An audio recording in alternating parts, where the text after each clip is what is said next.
नमस्कार। स्वागत है आप सभी का आपके पसंदीदा प्लेटफॉर्म द ऑफिसर्स एकेडमी पर। आप सबके बीच में मैं डॉक्टर जितेंद्र पांडे। आइए आज के सेशन को स्टार्ट करते हैं।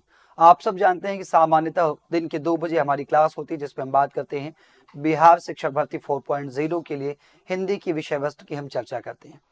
आज थोड़ा सा समय ज्यादा हो गया, 2 नहीं बल्कि 2:15 का समय हो गया है, क्योंकि व्यस्तता के चलते 2:15 पे अभी फिलहाल हो पा रहा है। आइए आज के सेशन को स्टार्ट करते हैं और अपनी प्रश्नों की श्रृंखला को भी कंटिन्यू करते हैं। आप जानते हैं कि यदि आप प्राथमिक स्तर के शिक्षक बनने की तैयारी कर 1 to 5 की बात कर लें, 6 to 8 की बात कर लें, या फिर टीजीटी या पीजीटी लेवल की बात कर लें, किसी भी स्तर की अगर आप शिक्षक बनने जा रहे हैं, ऐसे में आपको आवश्यकता होती है इस बात की कि आपको हिंदी विषय वस्तु पढ़ना होता है। तो हिंदी विषय वस्तु के अंतर्गत जितने भी टॉपिक आपके आते हैं उन सारे टॉपिक्स को हम इकट्ठा करते हुए प्रतिदिन आपसे 30 से 35 प्रश्नों की श्रृंखला लेकर के आप सबके बीच में उपस्थित होते हैं सिलेक्शन सीरीज के अंतर्गत। और उसी में आज हमारा जो है आज ये एपिसोड नंबर 20 है। ये हमारा एपिसोड नंबर 20 है जो कि मैं आप सबके बीच में लेकर के उपस्थित हुआ हूँ।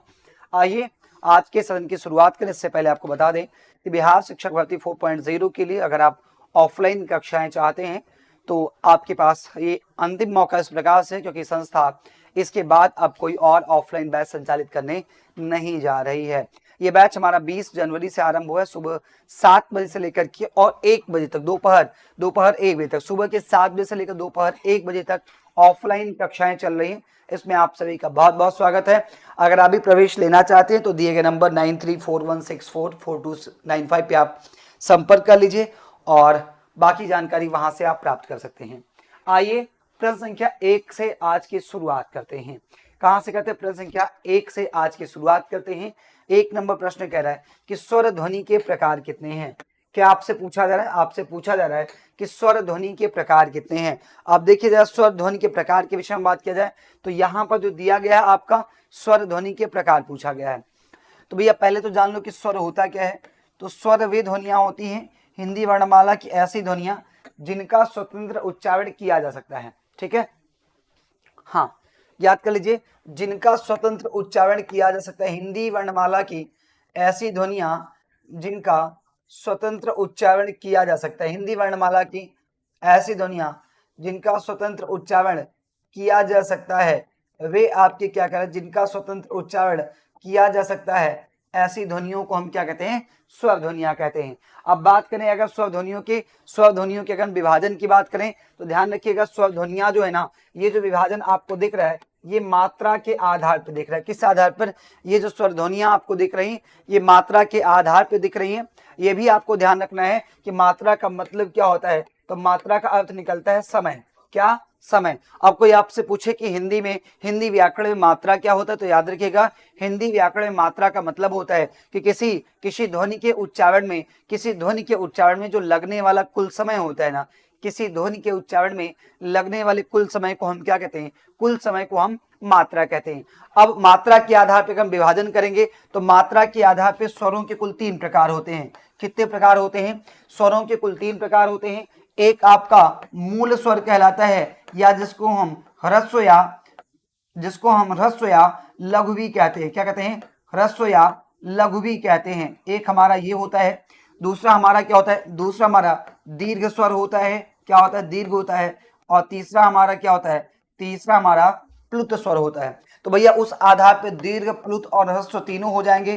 तो प्रश्न संख्या 1 का सही उत्तर आपका डी विकल्प हो जाएगा। पर मूल, ह्रस्व या लघु होते क्या है? तो ध्यान रखिएगा हिंदी वर्णमाला में अ, ई, उ और इ, इनकी संख्या कुल मिलाकर 4 है। ये आपके क्या कहलाते हैं? ये आपके मूल, ह्रस्व या लघु स्वर कहलाते हैं। क्या कहलाते हैं? मूल, ह्रस्व या लघु कहलाते हैं। दीर्घ की अगर बात किया जाए तो दीर्घ जब आप देखेंगे तो आप कहेंगे दीर्घ आ है, दीर्घ ई है, दीर्घ उ है। ठीक है ना। बाकी जो बच जा रहे हैं वो सब आपके क्या हो जाएंगे? दीर्घ स्वर में आ जाएंगे। आ, ई, उ, फिर आपका ए हो जाएगा, ए, ऐ, ओ हो जाएगा, औ हो जाएगा। ए, ऐ, ओ, औ, यहां तक क्या हो जाएगा? आपका दीर्घ हो जाएगा। प्लुत की जहां तक बात की तो प्लुत में हम क्या बात करते हैं? ओम की बात करते हैं। किसकी बात करते हैं? ओम जो है इसको प्लुत कहा जाता है। अब ये जो आपको दीर्घ आ, दीर्घ ई, दीर्घ उ, ए, ऐ, ओ, औ दिख रहा है ना, इसके भी आपको क्या दिखाई पड़ते हैं? इसके भी आपको 2 रूप दिखाई पड़ते हैं। इसके भी आपके 2 रूप दिखाई पड़ते हैं। एक को हम क्या कहते हैं? एक को हम लोग कहते हैं मूल दीर्घ कहते हैं, क्या कहते हैं, एक को हम लोग मूल दीर्घ कहते हैं और दूसरे को हम लोग क्या कहते हैं, दूसरे को हम लोग संयुक्त दीर्घ कहते हैं। क्या कहते हैं, दूसरे को हम लोग संयुक्त दीर्घ कहते हैं। ये बात आप याद रखिएगा। मूल दीर्घ क्या है, तो जो अपने समान से बने, जैसे दीर्घ आ की बात कर लें, दीर्घ ई की बात कर लें, दीर्घ ऊ की बात कर लें, ये मूल दीर्घ है। इसके बाद आपका ए हो जाए, ए हो जाए, ओ हो जाए और फिर आपका आओ, ये क्या है, ये आपके संयुक्त दीर्घ है। ये आपके क्या है, ये आपके संयुक्त दीर्घ है। ठीक है, चलिए तो उस आधार पे क्या हो जाएगा, उपयुक्त आपके तीनों हो जाएंगे। एक का सही उत्तर डी विकल्प हो जाएगा। आइए प्रश्न संख्या 2 की बात करेंगे। जी हाँ बिल्कुल, क्वालिफाइंग पेपर की भी कट ऑफ बनती है, इस चीज को ध्यान में रखिएगा। विराम आदि चिन्हों की दृष्टि से कौन सा वाक्य पूछा गया कि शुद्ध है। कह रहा पिता ने पुत्र से कहा देर हो रही है कब आओगे, तो अगर ये कब लिखा गया इसका मतलब यहाँ प्रश्नवाचक होना चाहिए था, दिया नहीं गया, इसलिए पहला क्या आपका गलत है, पहला आपका क्या है, गलत है। दूसरे की बात करें, दूसरा कह रहा है कि पिता ने पुत्र से कहा देर हो रही है कब आओगे। पिता ने पुत्र से कहा देर हो रही कब आओगे, फिर पिता ने पुत्र से कहा देर हो रही है कब आओगे, और कह रहे हैं पिता ने पुत्र से कहा देर हो रही है कब आओगे। तो भैया इसमें भी आपका प्रश्नवाचक लगना चाहिए था, इसमें भी प्रश्नवाचक आपका नहीं है, है ना, इसमें भी आपका प्रश्नवाचक लगना चाहिए था। अरे भाई कैसे, पिता ने पुत्र से कहा, यहां तक तो ठीक है, देर हो रही है कब आओगे, प्रश्नवाचक तो लगना चाहिए था ना, लेकिन प्रश्नवाचक आपका नहीं लगा हुआ है, इसलिए डी वाला यहां भी सही नहीं होगा। अब हमारे पास बचते हैं दो विकल्प बचते हैं।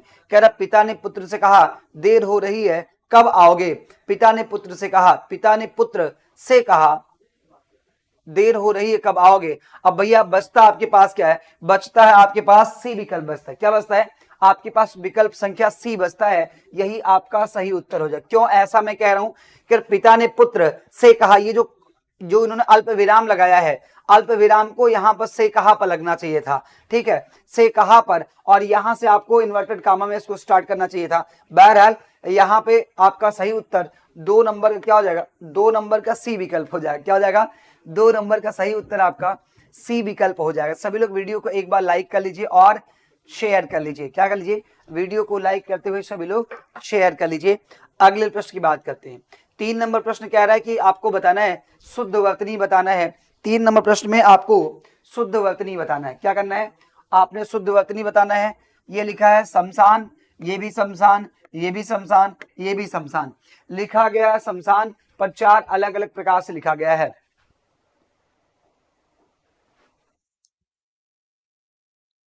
4 अलग अलग प्रकार से इसको, 4 अलग अलग प्रकार से इसको आपको देखना है। मतलब एक ही शब्द को 4 अलग अलग प्रकार से लिखा गया है। जब एक ही शब्द को 4 अलग अलग प्रकार से लिखा गया है तो फिर आपको बताना है कि इसमें सही वर्तनी कौन सी आपकी होगी। हम सही वर्तनी की हो जाए तो आप जानते हैं स्मशान लिखा जाता है, औधा शाह तालबी शाह को आधा लिखा जाता है, फिर आपका माँ आता है, फिर आपका सा आता है तालबी शाह पूरा, और फिर आपका ना आता है स्मशान, जिसको आप आधा सा का उच्चारण करेंगे। तो ऐसे में 3 नंबर प्रश्न का सही उत्तर आपका, 3 का सही उत्तर आपका सी विकल्प हो जाएगा। क्या हो जाएगा, प्रश्न संख्या 3 का सही उत्तर सी विकल्प हो जाएगा। क्लियर है,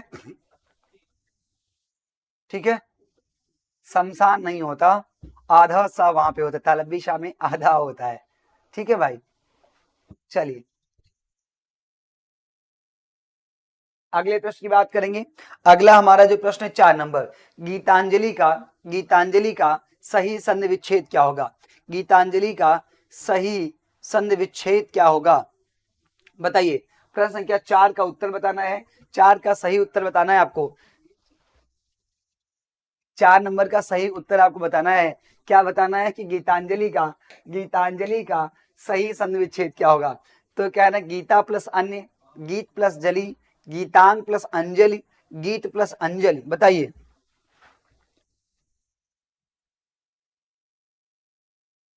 प्रश्न संख्या 4 का सही उत्तर बताइएगा। तो 4 नंबर प्रश्न का सही उत्तर, बहुत बढ़िया भाई, 4 नंबर प्रश्न का उत्तर सब लोग बिल्कुल सही कर पा रहे हैं। 4 नंबर प्रश्न का जो सही उत्तर हो जाएगा, आप जानते हैं कि 4 नंबर प्रश्न का सही उत्तर आपका गीत प्लस अंजलि होगा। क्या होगा, गीत प्लस अंजलि होगा। कैसे गीत प्लस अंजलि होगा, तो देखो गीत में आपका क्या है, गीत में आपका अ है, और ये जो अंजल लगा हुआ है ना, अंजल का मतलब है कि अनुस्वार के साथ आ भी तो आपको मिलेगा। क्या, बिल्कुल मिलेगा, अनुस्वार के साथ आपको आ भी मिलेगा, तो दो आ जुड़ करके क्या बन जाएंगे, दो आ जुड़ करके दीर्घ आ बन जाएंगे और फिर अनुस्वार लग जाएगा, तो इस प्रकार से गीतांजलि हो जाएगा। अच्छा बताओ गीतांजलि में कौन सी संधि है, बताइए गीतांजलि में कौन सी संधि है, गीतांजलि में कौन सी संधि है, जरा ये बताओ, क्या बताना है कि गीतांजलि में आपकी कौन सी संधि है, यह बताओ जरा। 4 नंबर में शब्द दिया गया गीतांजलि, गीतांजलि तो हम कहते हैं अकह सवर्णे दीर्घ, क्या कहते हैं, अकह सवर्णे दीर्घ, सूत्र याद रखिएगा, क्या याद रखिए, अकह सवर्णे दीर्घ, समान वर्ण आने पर क्या हो जाता है, दीर्घ हो जाता है, समान वर्ण आने पर दीर्घ हो जाता है, और वहां हम कहते हैं दीर्घ स्वर संधि होता है, क्या होता है, दीर्घ स्वर संधि होता है। चलिए बहुत बढ़िया, सभी का उत्तर भी आ रहा है कि सर यहाँ पे दीर्घ स्वर संधि होगा। आइए 5 नंबर प्रश्न की बात करेंगे, कह रहे हैं कि शास्त्र प्रवीण महाविद्यालय में पीतांबर धारण करने आते हैं, इस वाक्य में तत्पुरुष समास कौन से शब्द पद में है, शास्त्र प्रवीण में, महाविद्यालय में, पीतांबर में धारण करके। आपको क्या बता, ध्यान से देखिए, आपको क्या बताना है, आपको बताना है कि तत्पुरुष समास, कौन सा समास, तत्पुरुष समास कौन से शब्द पद में है। ये 4 विकल्प है, ये 4 विकल्प है, और आपको बताइए चारों विकल्पों में से कौन से में तत्पुरुष समास का प्रयोग किया गया है, कौन से में तत्पुरुष समास का प्रयोग किया गया है, यह आपको बताना है प्रश्न संख्या 5 के अंतर्गत।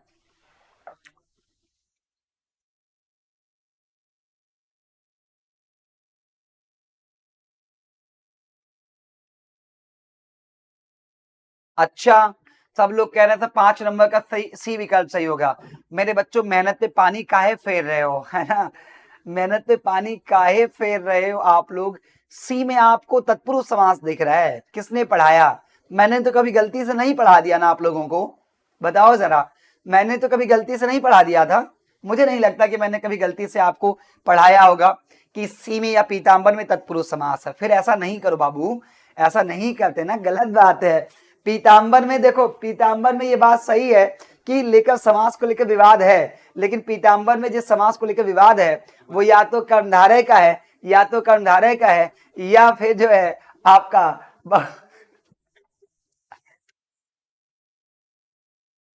बिल्कुल ले लीजिए, मना कर रहे हैं, आइए। तो पीतांबर में जिस समास को लेकर विवाद है, या तो या तो कर्णधारय को लेकर या फिर बहुव्रीहि को लेकर है, तो यहाँ विवाद का कोई विषय ही नहीं है। पीतांबर जो है, पीला है अंबर जिसका, पीला है अंबर की बात कर ले, पीला है वस्त्र की बात कर ले, या तो श्री कृष्ण हो जाएगा तो पीतांबर में बहुव्रीहि समास, या फिर आप कर्णधारय भी, ये इधर उधर करके कर्णधारय भी बता ले जाएंगे, पर पूछ रहा है तत्पुरुष समास। अब देखो शास्त्र प्रवीण जो है ना, जो इसका विग्रह करेंगे तो विग्रह बनेगा शास्त्र में प्रवीण, क्या बनेगा, शास्त्र में प्रवीण, क्या, शास्त्र में प्रवीण बनेगा। और आप जानते हैं कि में जो है ये आपके अधिकरण तत्पुरुष का चिन्ह है, किसका है, अधिकरण तत्पुरुष का ये आपका चिन्ह है, किसका है, यह आपका अधिकरण तत्पुरुष का है, किसका है, अधिकरण तत्पुरुष का ये आपका चिन्ह है, किसका है, अधिकरण तत्पुरुष का है, ठीक है ना। तो ज्यादा विवाद में मत पढ़िए। महाविद्यालय, महान विद्यालय की बात, विद्यालय कैसा है, महान है, तो यह आपका, ये आपके कर्मधारय समास का उदाहरण, किसका है, यह आपका कर्मधारय का उदाहरण, किसका उदाहरण है, कर्मधारय का है। और अगर महान विद्यालय कर्मधारय का दिया है तो मैं पीतांबर का अगर बहुव्रीहि कह दूं तो नाराज मत होइएगा, नाराज मत होइएगा, मैं इसको बहुव्रीहि कह दे रहा हूं, क्या कह दे रहा हूं, बहुव्रीहि कह दे रहा हूं। तो पीला अंबर भगवान श्री कृष्ण के लिए कहा जाता है, तो मैंने इसको बहुव्रीहि कह दिया, क्योंकि एक हम बता चुके थे कर्णधारय का, तो हम कह लाओ एक बहुव्रीहि बता दें, ठीक है ना। तो सही उत्तर क्या, शास्त्र प्रवीण में आपका तत्पुरुष है, और कैसा तत्पुरुष है, तो आपका अधिकरण तत्पुरुष है, यह आप ध्यान रखिएगा। क्लियर है सभी को। चलिए चाय पीना है, ठीक है बेटा, सबको पिलाई जाएगी चाय। चलिए कह कौन सा शब्द इसमें से तत्सम नहीं है, नेह की बात कर रहे हैं, नग्न की बात कर रहे हैं, क्षमा की बात कर रहे हैं, और नख की बात कर रहे हैं। तो बताओ जरा कि 6 नंबर में कौन सा आपका जो है, कौन सा आपका शब्द तत्सम नहीं है, बताइए।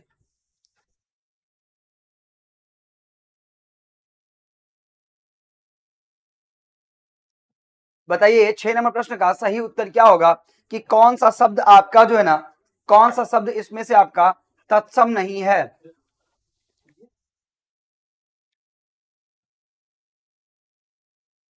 बताइए।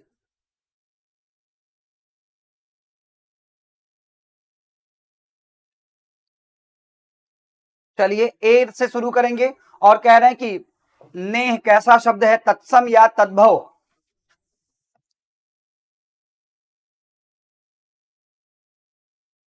हम शुरू करेंगे कहां से? नेह से शुरू करेंगे भाई, नेह से। सबसे पहले देखेंगे किसको? नेह को देखेंगे। अब विकल्पों में देखो, विकल्पों में देखो नेह दिया गया, भेज रहा हूं नेह निमंत्रण प्रियवर तुम्हें बुलाने को, हे मानस के राजहंस तुम भूल न जाना आने को। हमारे यहाँ जब कोई वैवाहिक कार्यक्रम वगैरह होता है और स्नेह निमंत्रण किसी को भेजा जाता है तो वहीं पर कहते हैं कि भेज रहे हैं नेह निमंत्रण प्रियवर तुम्हें बुलाने को, हे मानस के राजहंस तुम भूल न जाना आने को। तो पहला शब्द जो दिया गया यही आपका तत्सम नहीं है भैया। नग्न है, नग्न है, क्षमा है और नख, ये तीनों आपके तत्सम दिए गए हैं, ठीक है ना। तो 6 का सही उत्तर क्या कर लीजिएगा? 6 का सही उत्तर आप ए विकल्प कर लीजिएगा। 6 का सही उत्तर ए विकल्प कर लीजिएगा, ठीक है।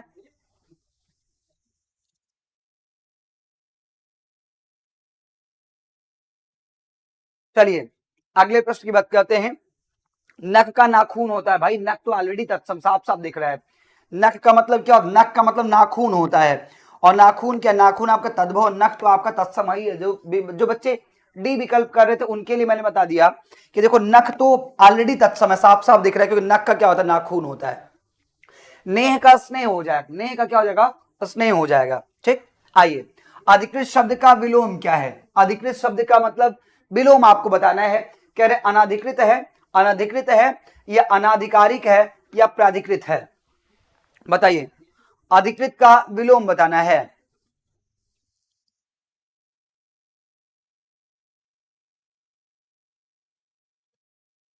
बताइए, अधिकृत का विलोम बताना है प्रश्न संख्या 7 के लिए।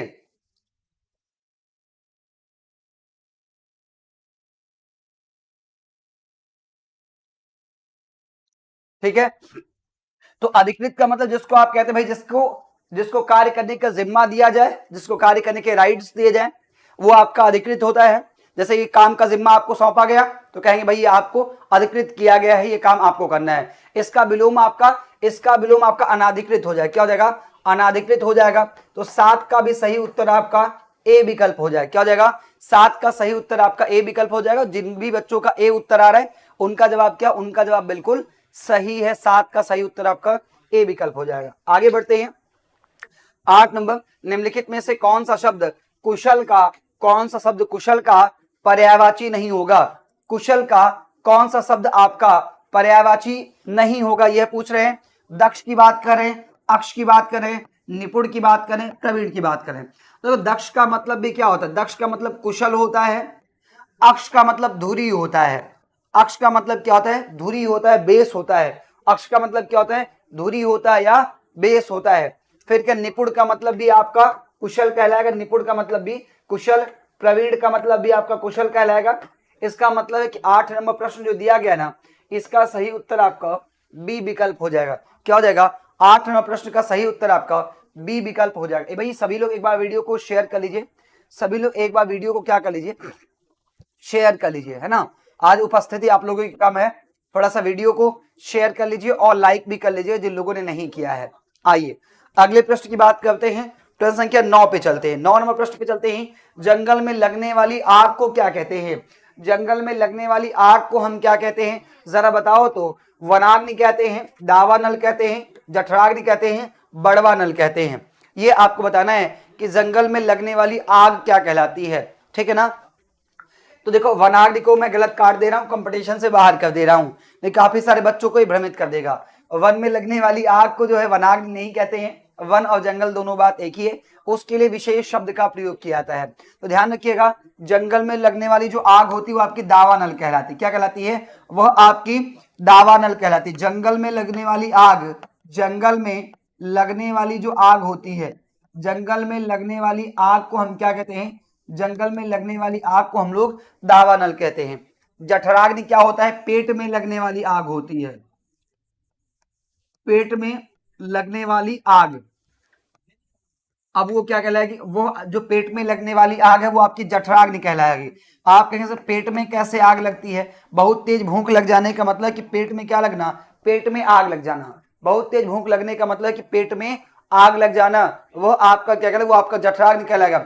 बड़वा नल क्या होता है, तो बड़वा नल का मतलब तो समुद्र में लगने वाली आग, क्या, समुद्र में जो लगने वाली आग होती है, समुद्र में लगने वाली जो आग होती है उसको हम क्या बोलते हैं, उसको हम बोलते हैं बड़वा नल बोलते हैं। क्या, समुद्र में लगने वाली आग को हम बड़वा नल बोलते हैं। अच्छा बताओ जरा, जरा बताओ मुझे बताओ, विराग्नि किसको कहेंगे, बताइए ये कौन सी आग है, ये कौन सी आग है, विराग्नि कौन सी आग है भाई बताओ जरा, ये कौन सी आग है। ये आग भी लगती है क्या किसी को, ये वाली आग भी लगती है क्या, लगेगी भाई, ये भी लगेगी, है ना, ये भी लगेगी। ये क्या है, ये विरह में लगने वाली आग। विरह का मतलब है कि नायक नायिका के अलग होने पर जो आग लगती है वो आपकी विरह अग्नि कहलाएगी। क्या कहलाएगी, विरह अग्नि कहलाएगी। किताबों में ये नहीं मिलेगा, किताबों में आपको नहीं मिलेगा, ठीक है। बहरहाल इसका सही उत्तर क्या हो जाएगा, 9 नंबर प्रश्न का सही उत्तर आपका ए विकल्प हो जाएगा, और माफ कीजिए बी विकल्प हो जाएगा। 9 का सही उत्तर आपका बी विकल्प हो जाएगा, दावानल। अगले प्रश्न की बात करते हैं।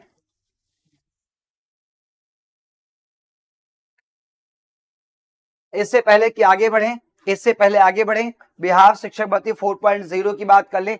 4.0 की बात कर ले, आपको 1 to 5 के लिए हमारे पास बैच उपलब्ध है, केवल और केवल 999 में। कितने में है, केवल और केवल 999 में है। आपको इसके साथ साथ 2 बैचेस फ्री मिलेंगे। एक आपको 5000 से अधिक प्रश्नों का सब्जेक्ट वाइज डिस्कशन, यानी कि हर सब्जेक्ट के 5000 प्रश्न, हर सब्जेक्ट के कितने, हर सब्जेक्ट के 5000 प्रश्न आपको दिखाए जाएंगे, आप उनका सॉल्यूशन दिया जाएगा। और दूसरा आपको एनसीईआरटी का नोट्स आपको पूरी तरीके से नए तरीके से आप सबको दिया जाएगा।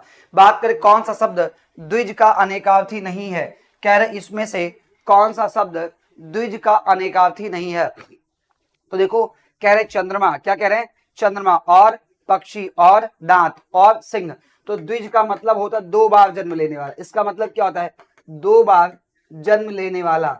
द्विज का मतलब क्या होता है, 2 बार जन्म लेने वाला। 2 बार जन्म लेने वाले को हम क्या कहते हैं, 2 बार जन्म लेने वाले को हम द्विज कहते हैं। क्या कहते हैं, द्विज कहते हैं। अब द्विज कौन कौन है, तो हम सब जानते हैं द्विज कौन है हमारा, द्विज कहलाता है चंद्रमा। क्या कहलाता है, चंद्रमा आपका द्विज कहलाता है। मैंने एक दिन आपको याद होगा बताया था, मैंने कहा था कि देखो द्विज में एक और आएगा, अभी ध्यान रखिएगा।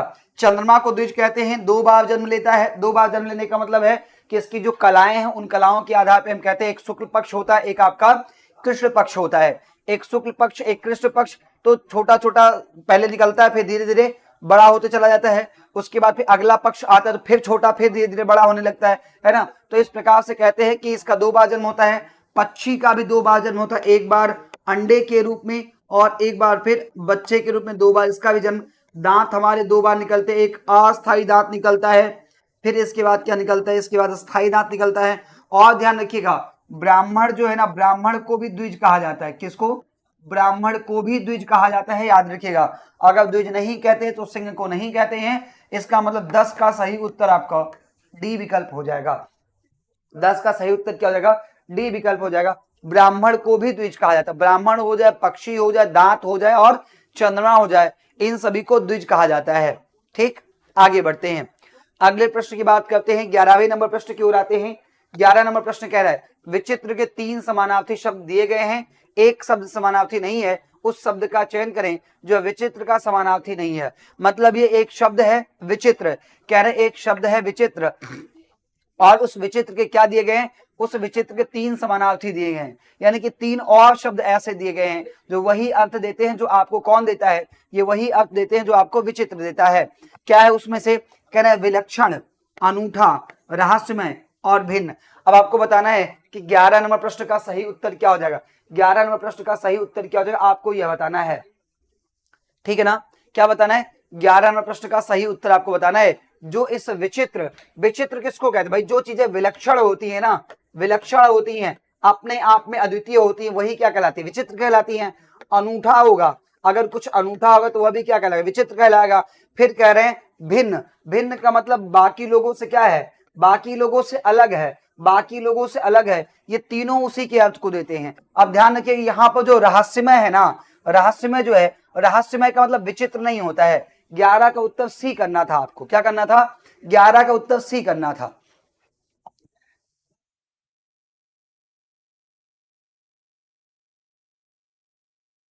ठीक है ना? क्या करना था आपको? सही उत्तर सी करना था मेरे भाई, सी करना था। अरे भाई विचित्र तभी तो होगा ना जब बाकियों से क्या होगा? अलग होगा, बाकियों से डिफरेंट होगा। विचित्र कब कहेंगे आप? विचित्र आप तभी कहेंगे जब बाकियों से डिफरेंट होगा ना। तो फिर डी विकल्प कैसे हो सकता है? डी विकल्प क्यों कर रहे हैं भाई आप लोग? नहीं ना, समझो इस बात को। विचित्र क्या होता है? विचित्र होता है जो बाकी से क्या हो? भिन्न हो। तो विचित्र कह ले, भिन्न कह ले, विलक्षण कह ले, अनूठा कह ले, ये सब एक अर्थ में है। लेकिन रहस्यमय, रहस्यमय को हम विचित्र नहीं कह सकते ना, क्योंकि बहुत सारी चीजें ऐसी हैं जो रहस्यमय नहीं होती, उसके बाद भी क्या होती हैं? अलग होती हैं, विचित्र होती हैं, है ना। हमें उनके विषय में जानकारी होता है लेकिन विचित्र हो जाती हैं। तो 11 नंबर का उत्तर भी क्या करना है? 11 का सही उत्तर आपको सी विकल्प करना था। क्या करना था? सी विकल्प आपको इसका सही उत्तर करना था।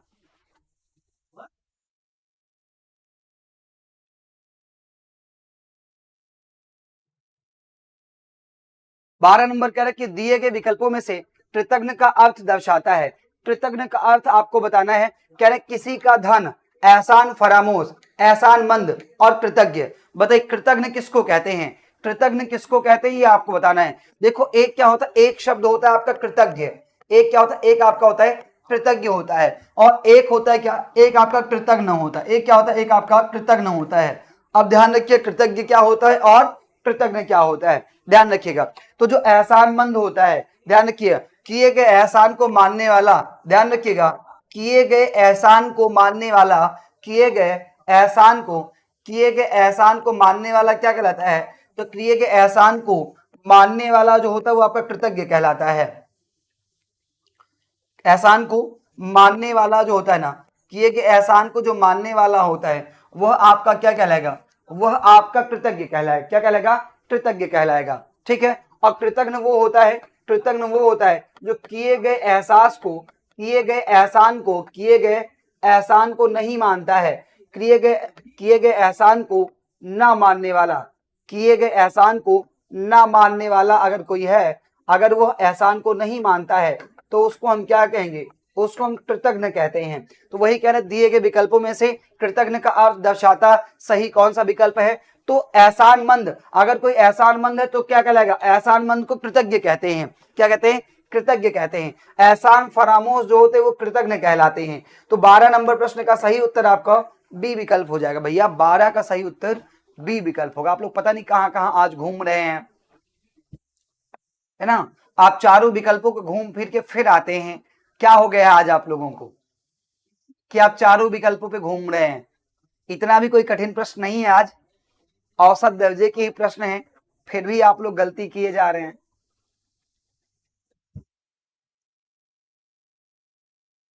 चलिए अगले प्रश्न की बात करेंगे। हमारा 13 नंबर का प्रश्न होगा अकथ शब्द का समभिन्नार्थक।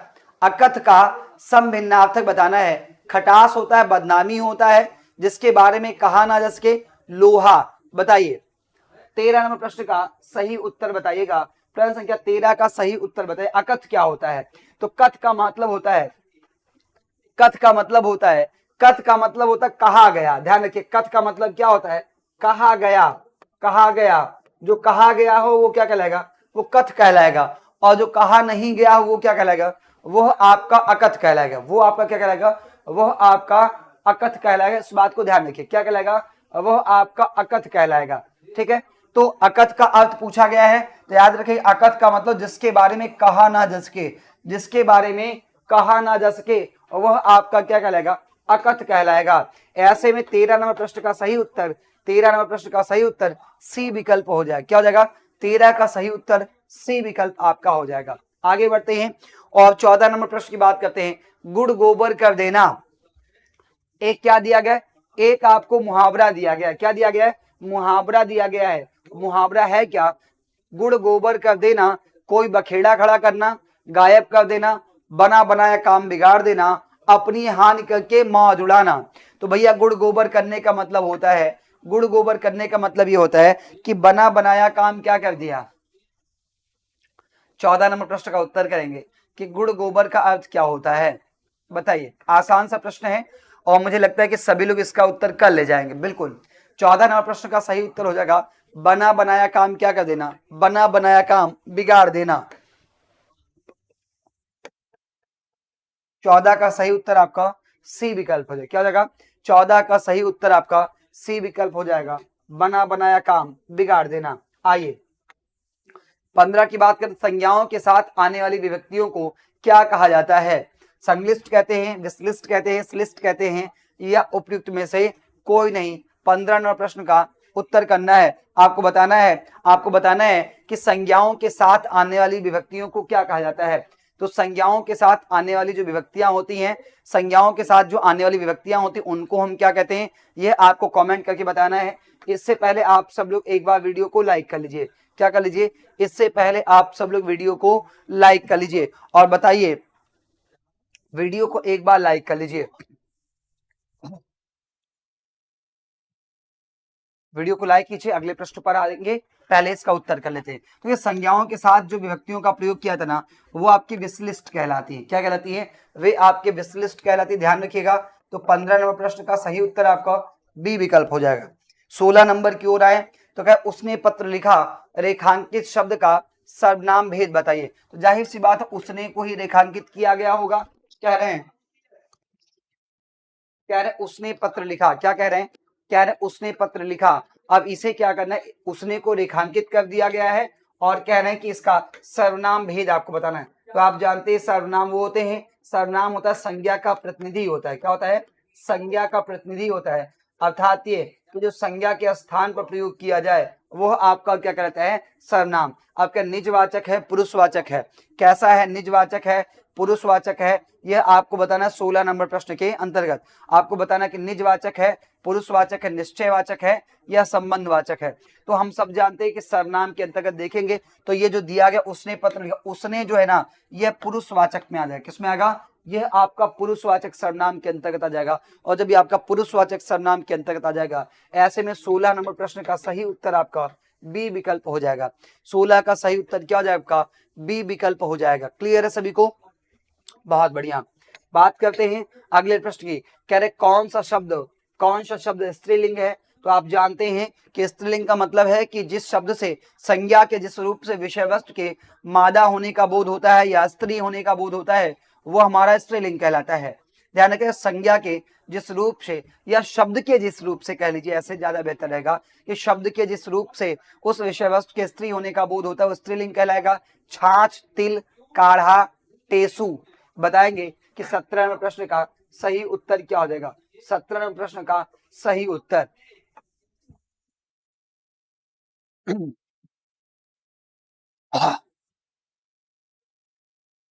बताइए।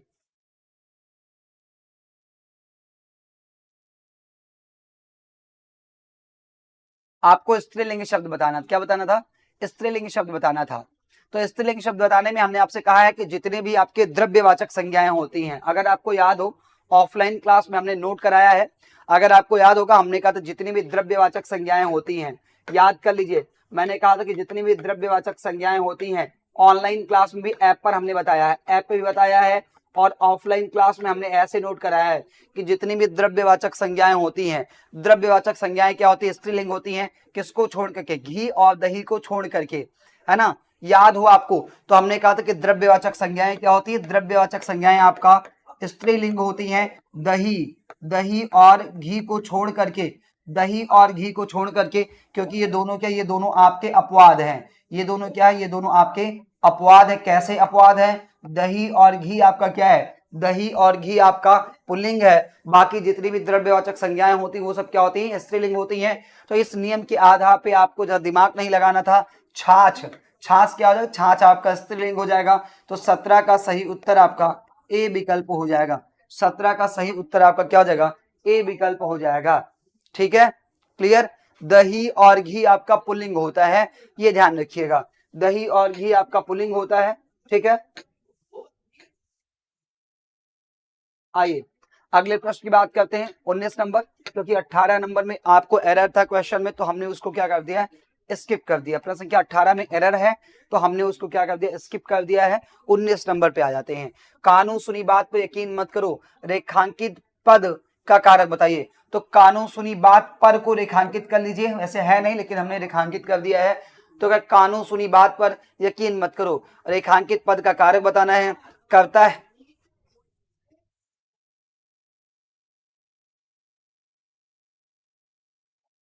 बताइए।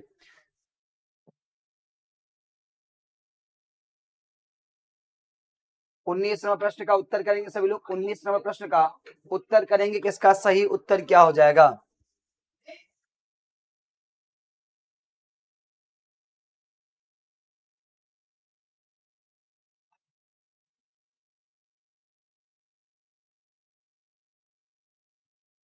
चलिए, जिसके चलते 18 को हटाया था 19 में भी वो समस्या आ ही गया, है ना। जिसके चलते 18 को हटाया था 19 में भी वो समस्या आ ही गया।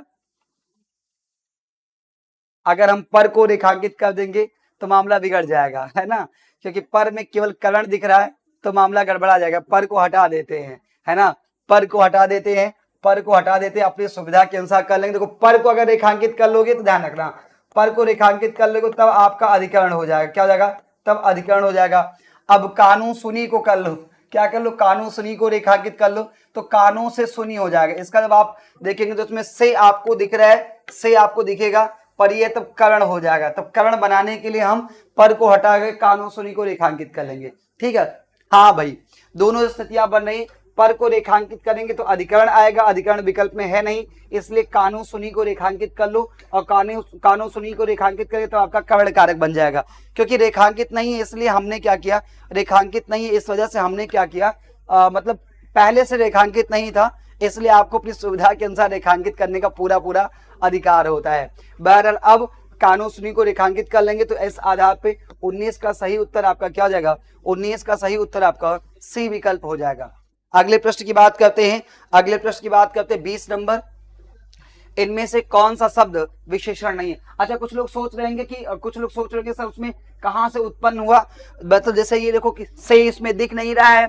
अब कुछ लोग कहेंगे सर इसमें से तो दिख नहीं रहा है, लेकिन आपको पता होगा जब क्लास पढ़ा रहे थे, है ना, जब क्लास पढ़ाए तो हमने कहा था, हमने आपको बताया कि साधनभूत जो भी होगा, ध्यान रखिएगा, हमने आपसे कहा था कि साधनभूत जो भी होगा, साधन के तौर पे जो प्रयोग किया जाएगा वहां पे क्या होगा, कर्ण कारक होगा। क्योंकि उस समय आप पूछ रहे थे ऑफलाइन क्लास में कि सर कर्ण में भी से का प्रयोग करते हैं और अपादान में भी से का प्रयोग करते हैं, अंतर कैसे करेंगे। तो आपको याद होगा हमने आपसे कहा था कि देखो बच्चा, अगर अगर अलगाव की स्थिति होगी, अलगाव की स्थिति में से अपादान हो जाएगा, लेकिन अगर साधनभूत होगा तब कर्ण से हो जाएगा। साधनभूत जैसे कह दिया जाए कि वह कलम से लिखता है, वह कलम से लिखता है, तो कलम साधन के तौर पर प्रयोग की जा रही। वैसे यहाँ पे कानों का प्रयोग किया गया है, कानों का प्रयोग किया गया सुनने के लिए साधन के तौर पर, तो हमने कहा कि कानों से सुनी, ये आपका क्या हो जाएगा, कर्ण कर्ण कारक हो जाएगा। ठीक है, आइए 20 नंबर की बात करते हैं। इनमें से कौन सा शब्द विशेषण नहीं है, बताओ जरा कि इनमें से कौन सा शब्द आपका विशेषण नहीं है। प्रश्न संख्या 20 के लिए बताना है। कह रहे भयभीत कह रहे हैं, भयभीत कह रहे हैं, निर्भीक कह रहे हैं, भीरू कह रहे हैं और भव कह रहे हैं। तो भीरू जो है ना, क्या है जो आपका शब्द दिया गया भीरू, क्या जो आपका शब्द दिया गया कौन सा, जो आपका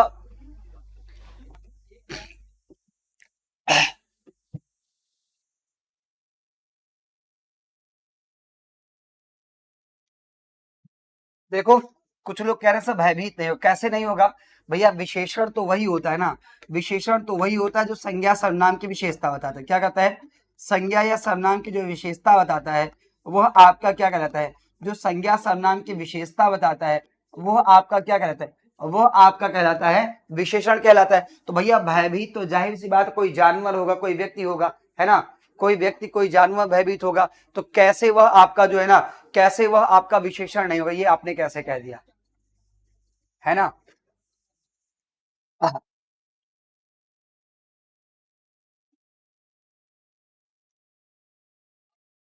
आदमी क्या होता है, आदमी आपका जाहिर सी बात है भयभीत होगा, जाहिर सी बात है आदमी क्या होगा आपका भयभीत होगा।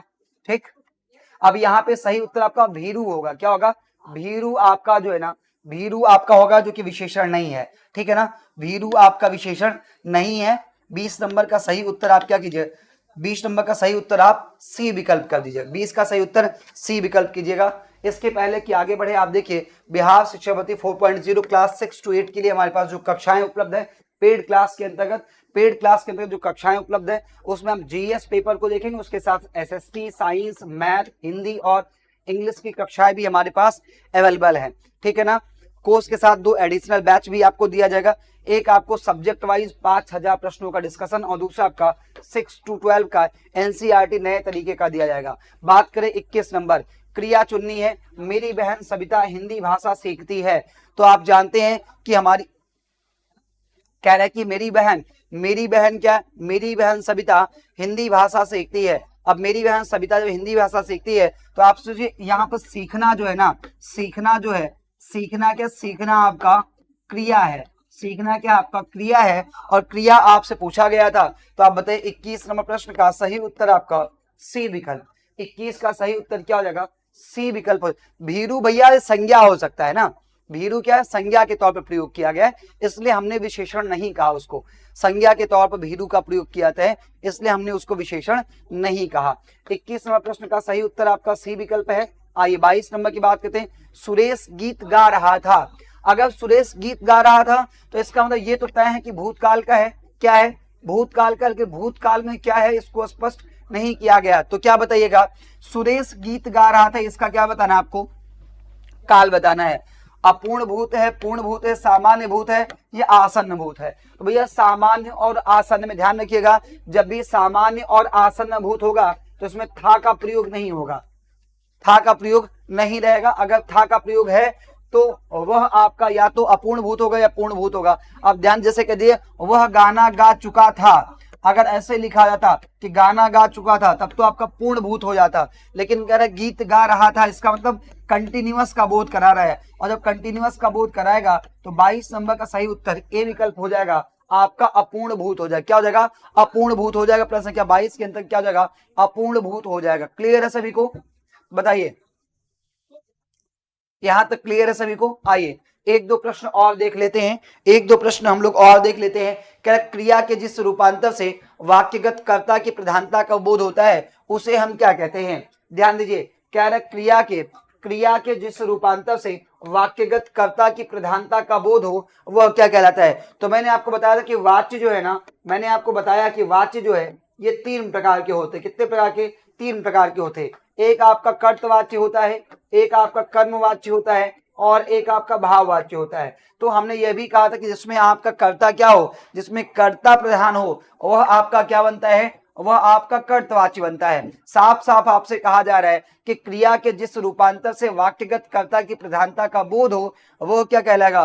तो ध्यान रखिए वह आपका कर्तवाच्य कहलाएगा। क्या कहलाएगा, कर्तवाच्य कहलाएगा। ऐसे में 23 नंबर प्रश्न का सही उत्तर ए विकल्प हो जाएगा, ठीक है ना। अगर कर्म प्रधान होता तब कर्मवाच्य हो जाता और भाव प्रधान होता तो भाववाच्य आपका हो जाता। अगले प्रश्न की बात किया जाए, अगला प्रश्न है कि निम्न वाक्य किस अव्यय से पूरा होगा। आज धन कोई नहीं पूछता, आज धन कोई नहीं पूछता। अब यहां पर क्या करना, आपको एक अव्यय की सहायता से आपको इस वाक्य को क्या करना है, पूरा करना है। किसकी सहायता से, एक अव्यय की सहायता से आपको इस वाक्य को पूरा करना है। अब ध्यान दीजिए अव्यय क्या होता है, तो हम सब जानते हैं कि अव्यय क्या, एक अविकारी शब्द है। अव्यय क्या है, अव्यय उन अविकारी शब्दों को कहते हैं जिसके ऊपर लिंग वचन कारक, ध्यान रखिएगा, जिसके ऊपर लिंग वचन कारक काल इन सबका कोई प्रभाव नहीं पड़ता है, उसे हम क्या कहते हैं, उसे हम अविकारी शब्द कहते हैं। और अविकारी शब्द आपका क्या होता है, अव्यय होता है। तो आज धन के बिना कोई नहीं पूछता, के बिना जो है आपका अव्यय है, के बिना आपका अव्यय है। तो 24 नंबर प्रश्न का आप ए विकल्प कर दीजिए। क्या कीजिएगा, 24 का सही उत्तर आप ए विकल्प कर लीजिएगा कि आज धन के बिना कोई नहीं पूछता है। बस इसके बाद एक और प्रश्न लूंगा और आज का ये अंतिम प्रश्न होगा, ठीक है। अब इसका आज का ये अंतिम प्रश्न है, ध्यान रखिए इस प्रश्न का उत्तर क्या करना है, इस प्रश्न का उत्तर आपको कमेंट बॉक्स में बताना है। क्या करना है, आपको इस प्रश्न का उत्तर कमेंट बॉक्स में बताना है कि दुकाल में कौन सा उपसर्ग है। मैं बता दूं कि उपसर्ग वे होते हैं जो शब्द के आगे जुड़ते हैं। क्या होते हैं, जो शब्द के आगे जुड़ते हुए आपके उपसर्ग होते हैं, लेकिन आपको बताना है कि दुकाल में जो उपसर्ग है वह उर्दू है, फारसी है, हिंदी है या अरबी है, क्योंकि 3 बजे आपकी क्लास और विषय की होती है। हमारी क्लास का समय पूरा हो गया, मैंने आज क्लास को विलंब से आरंभ किया था, इस वजह से मुझे पहले समाप्त करना पड़ रहा है। आज हम 25 क्वेश्चन ही कर रहे हैं, 25 का उत्तर आपको क्या करना है, वीडियो समाप्त होने के बाद कमेंट बॉक्स में आपको कर देना है। प्रयास करें कल जो है, प्रयास करें कल समय यानी कि 2 बजे हम आप सबके बीच में लाइव हों, जिससे अधिक से अधिक प्रश्नों पर चर्चा किया जा सके। फिलहाल आज के लिए हमारे साथ जुड़ने के लिए, द ऑफिसर्स एकेडमी के साथ जुड़ने के लिए आप सभी का बहुत बहुत धन्यवाद। स्वस्थ रहें, व्यस्त रहें और पढ़ते रहें। नमस्कार।